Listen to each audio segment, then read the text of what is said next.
What's up, everyone? Welcome to the Power Play with CJ. Today, I want to focus in on the tuck rule in the National Hockey League and why it is bullshit, for lack of a better word. Usually when you say the tuck rule in sports, people outside New England say it was just a madrasa of a call. It's awful. It shouldn't happen.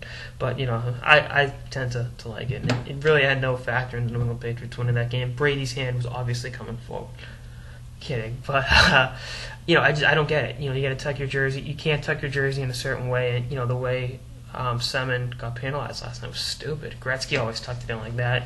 And, same with hockey, you're in uniform at the top. You really can't have a identifiable feature. Like basketball players can have the tattoos, or, really anyone can have tattoos, in the other two sports, football and baseball as well. But, there's really no way to identify who you are. You can't see all your hair that's one of your identifying features if you got a cool haircut, like Andrew Bynum did last year. Although, Philly fans are now turning off the set.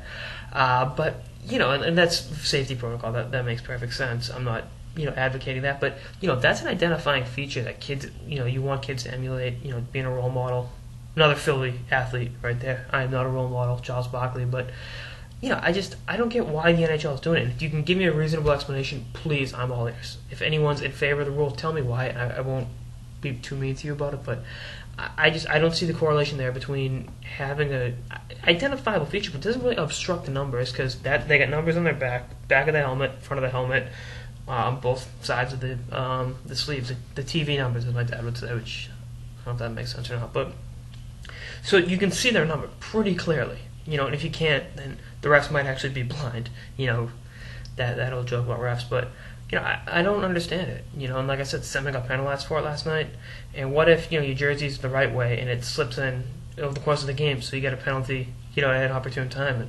And, how much of it has to be kind of leaning in, kind of tucked out? I mean, there's a lot of gray area there. And I think the NHL really overthought itself in this one. And I hope this is one of those rules that gets overturned by Christmas, because what was it, a couple years ago with the NBA, they had like the new ball, and the point guards were getting their hands scraped up because of the material and the friction. And they overturned that. I don't think that made Thanksgiving, that rule, so we'll see what happens. Anyway, that's all in this episode of the Power Play with CJ on the talk rule in the National Hockey League. Stay tuned for more episodes for the off season and beyond. Later, guys.